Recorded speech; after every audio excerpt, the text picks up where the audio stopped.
if I'm going to create a brand identity, I want people to see that everywhere you encounter the brand, at every single touch point.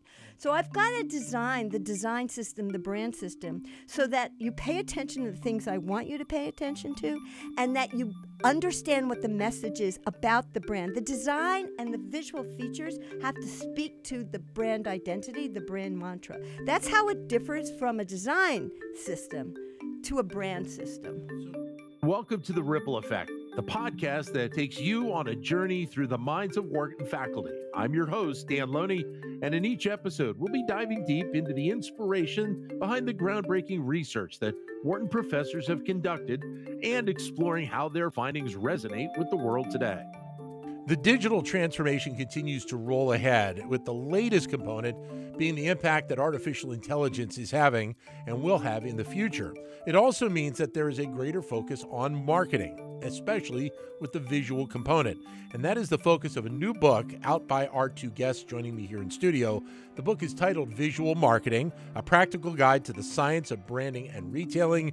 And the authors, Barbara Kahn, Wharton marketing professor here at Wharton School, and Elizabeth Zab Johnson, who is executive director and senior fellow of the Wharton Neuroscience Initiative. Great to see you. Thanks for coming in today. Yeah, it's great to be here. All right. So, Barbara, where do you, there's been so much conversation about digital transformation. Where do you think we are right now with how much impact it is having in the world of marketing right now? Yeah, in the world of marketing and in retailing, the world is definitely an omnichannel kind of world, which means it's not all digital, it's not all physical, but it's a seamless translation between the two. And the one thing that carries from the physical world to the digital world and back is the visual component. So suddenly, visual marketing is more important than ever. It's not only true in retailing, where you see things that are being sold in a physical store, and you have to think about how they look in the physical store. Right. Then you have to translate that visual imagery, branding to the digital world, but it's also true in packaging. So now you buy things online and you're not necessarily looking at a package in the same way as you did in a store. And you're also not looking at the package in the same way when it comes in a box and you open it. So there's a whole new visual canvas that you can look at in the unopening or the opening of a box in that sense. Similarly with branding, you need to have a visual branding identity that goes from all of these different worlds, from the physical world to the digital world. And obviously, a lot of marketing has changed into social media, and a lot of that social media marketing is very visual. But obviously, Zeb, the component of neuroscience and retail has really, I think, exploded it feels like the last couple of decades in terms of the importance of truly understanding how the consumer thinks about retailing, branding. So where then does this visual marketing component fit in with the neuroscience side of things? Yeah, so I think you're right, that the amount of visual information that is coming to the average viewer has exploded. And that is because we have access to so much more technology-driven things that are visual. And we have more choice than we have ever had before. And so because of that, there's actually a lot of sort of basic ground truth science, neuroscience, and psychology that we understand about how people take in visual information, how they begin to learn from visual information, associate complex meaning with the kinds of visual information that they're taking in, make actions, choice, decision, et cetera.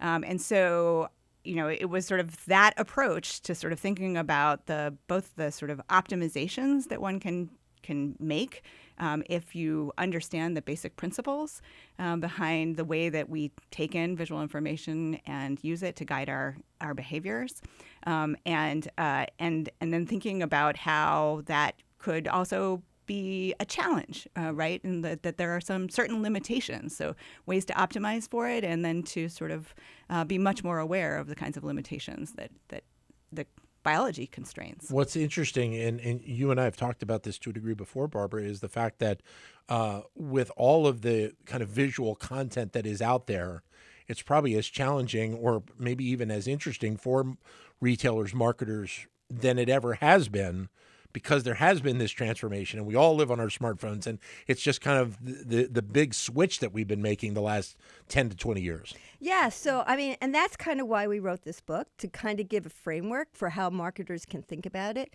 So one of the things that in working together, Zab and I, and it was really nice to have this different approach. She came in with the neuroscience approach. I came in, most of my research is in visual marketing. I've done that kind of work over time to look at things that we found united our two approaches.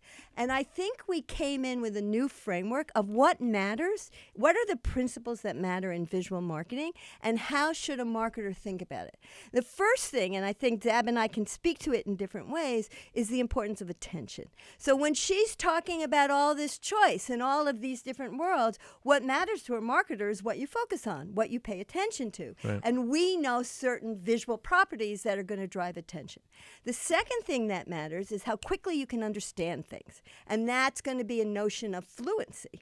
And so we also know things from the marketing point of view or from the neuroscience point of view that drives instant understanding of what you see. So we found that there was attention, fluency, the formation of perceptions, Right. and then emotional reaction to it, the social reaction to it, and eventually what you choose. So speak to that from the neuroscience side about how those components kind of factor in as well.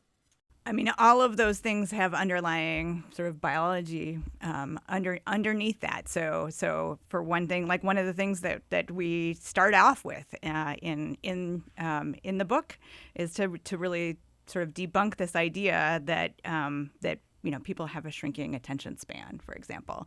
This is a notion that's out in social media, and it gets talked about in lots of different outlets. And from the science, what we know is that fundamentally attention as a phenomena that the human brain does isn't changed, right? We're not evolving that quickly. Right. And we should know that inherently because we have things like binge watching. So people actually are paying attention to content, but it has to really drive engagement to do that. But what has shifted is access to a lot more and to have the choice of the access points. And so what that has done is made the cost to moving on to new content much lower. And so people will just abandon you, like the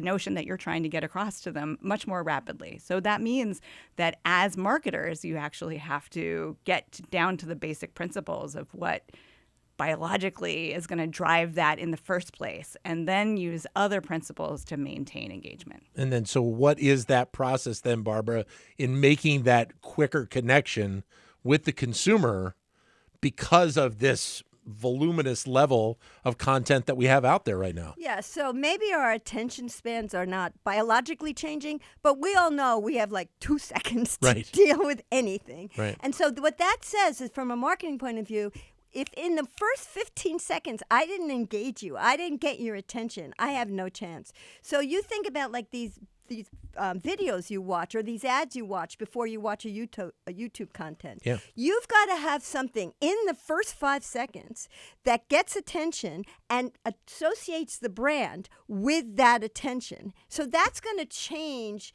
the way you develop these ads. Just as an example, the same thing is true on packaging or in branding. I don't have very much time. I've got to get your attention. I've got to associate the brand. And so therefore, you've got to know what drives attention. So for example, a very obvious one is salience. If something is salient, it drives attention. Right. So if you've got a spark of color or an unusual shape, the eye's going to go to that. Right. So I'm going to get attention right away. And then I want that attention tied to the brand if I'm trying to maximize the value of my advertising. If you don't know what this ad is for, obviously it didn't buy me anything.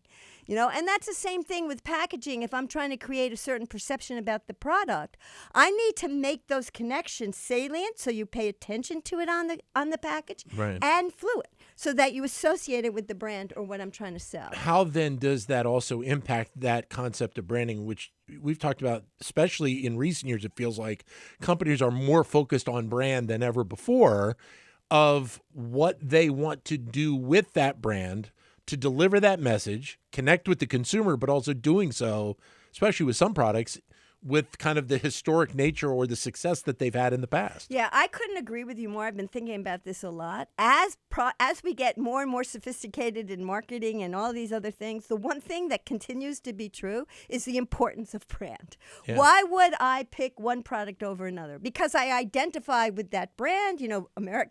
My co-host on Marketing Matters talks about brand identity, Sure. and he's right. He's talking about the tribe, that what are the brands that I identify with? Yeah. So when you think about visual marketing in terms of branding, what people sometimes erroneously think is about design.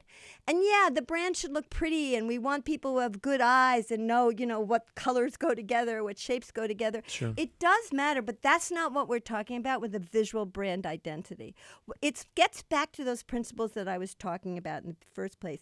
If I'm going to create a brand identity, I want people to see that everywhere you encounter the brand, at every single touch point. Right. So I've got to design the design system, the brand system, so that you pay attention to the things I want you to pay attention to, and that you understand what the message is about the brand. The design and the visual features have to speak to the brand identity, the brand mantra. That's how it differs from a design system to a brand system. So, Zab, it feels like a lot of the elements which Barbara has talked about have been around the concept of marketing for a while, but the focus and really the moving forward where you focus on the neuroscience side of this, how relatively new is this in terms of incorporating it into the world of marketing? And I guess to a degree, where might this be taking us in the future?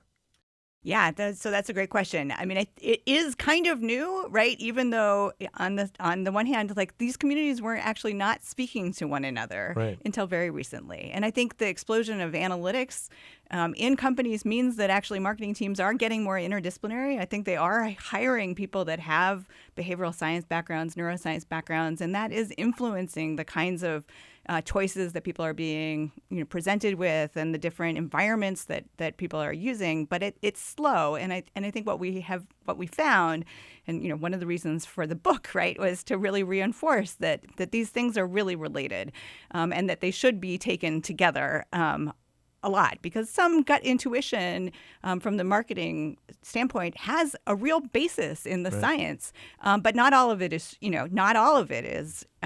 reinforced that way. One of the things that I can say is, we're in the world of big data now. Yeah. And so a lot of times the usual ways that marketers collect the data was asking people what they think. We no longer do that because we know that what people say they think and what they do are two different things. Right. So we're looking at data. We're looking at choice data, behavioral data, stuff like that. But what we bring here and what Zab brings in and brings into our book and into the course is the importance of eye tracking data, for example. Right. So that I can ask you, what do you pay attention to? Well, you can say whatever you want. May or may not be what's actually true, but your eyes don't lie. Right. And so if you're tracking this in eye tracking, you can get what really causes attention.